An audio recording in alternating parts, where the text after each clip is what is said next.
কবিতাৰ শিৰোনাম দেউতা। কবি অনিল ফুকন, আবৃত্তিকাৰ নৱজিৎ বৰা।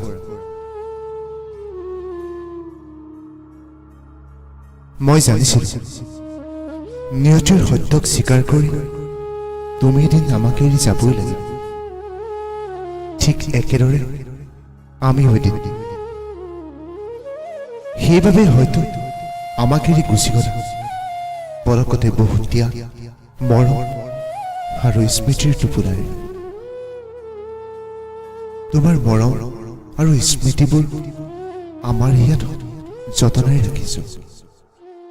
প্ৰতিটো মুহূৰ্তত অনুভৱ কৰি তোমাৰ উপস্থিতি, তোমাৰ সান্নিধ্য, তোমাৰ সাহস, তোমাৰ আশীষ। তুমি চাগে এতিয়া কোনোবা অজান দেশত, তুমি যতেই আছা কুশলে থাকিবা। পাৰিলে দূৰণিৰ পৰাই আমাক এবাৰ চাবা। আমি সকলোৱে প্ৰণিপাত জনাম নেদেখা জনক, প্ৰাৰ্থনা কৰিম তোমাৰ মংগল বিচাৰি, ভক্তিৰ প্ৰদীপ জ্বলাই হিয়াৰ মাজত।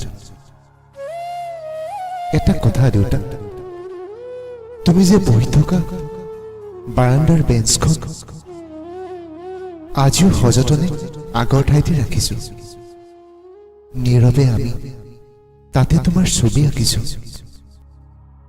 তুমি পঢ়া বাতৰিখনেও কিছুদিনলৈ আমাৰ মন অশ্ৰুসিক্ত কৰি ৰাখিব।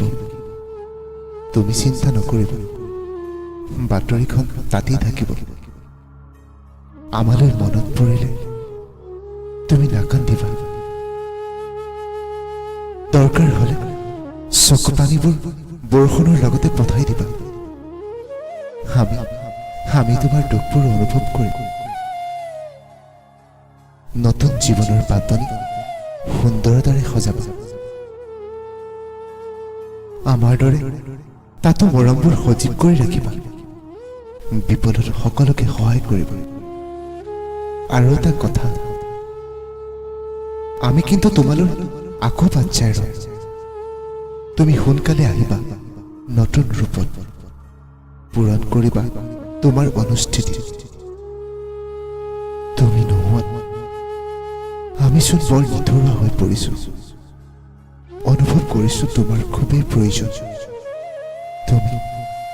তুমি সোনকালে আহিবা, তাৰো কৰি যাম হৃদয়ৰে আয়োজন।